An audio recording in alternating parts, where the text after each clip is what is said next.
Cette vidéo est devenue virale sur les réseaux sociaux. On y voit un homme en colère et complètement désemparé suite aux multiples délestages qu'impose la Société d'énergie et d'eau du Gabon, SEEG, aux populations. Au centre hospitalier universitaire de Libreville, c'est le chaos. Patients, personnel soignant et les parents des usagers sont en émoi, exprimant pour la plupart une profonde déception suite aux désagréments et aux conséquences fâcheuses que pourraient occasionner ces coupures intempestives d'électricité en milieu hospitalier. À côté d'un SCG, à 0 mètre, un grand hôpital comme l'hôpital général, donc il n'y a même pas de groupe de relève.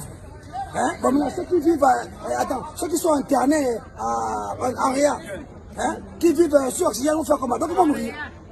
Maman, regardez-vous, viens éclairer, voir, venez voir. Voilà, c'est l'hôpital général, venez voir. Filmez, c'est l'hôpital général. Pays riche, béni, avec beaucoup de richesses. Mais tout l'argent là, c'est pas où? Regardez vous-même. Il faut éclairer, maman, viens éclairer. Viens.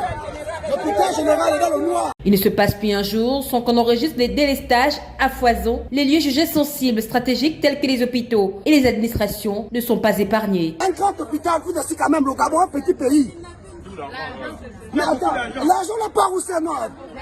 Donc on ne doit pas parler parce qu'on est muet. Quand on parle, on arrête les gens. S'il faut qu'on m'arrête parce qu'il y a vérité, non, j'ai préféré qu'on m'arrête. Que se passe-t-il réellement à la SEEG? Grande structure au sein de laquelle on recense pourtant des centaines de techniciens et dirigeants, mais qui semblent être incapables de régler le problème. Apollon, le dieu de la lumière, du soleil, des soins et des prophéties, pour ne citer que cela, a-t-il définitivement tourné le dos à la dame SEEG? Oui, est-on tenté de répondre? Car comment comprendre que les changements de dirigeants à la tête de cette structure n'améliorent pas la situation qui va plutôt de mal en pire? Plutôt que de faire des grèves de la faim pour susciter des candidatures aux futures élections présidentielles, ses compatriotes feraient mieux d'orienter leur mouvement vers la SEG, comme l'avait fait en 2010 Christian Abiagué. L'union faisant la force, certainement que Dame SEG se hâtera de sauver des vies en trouvant des solutions définitives.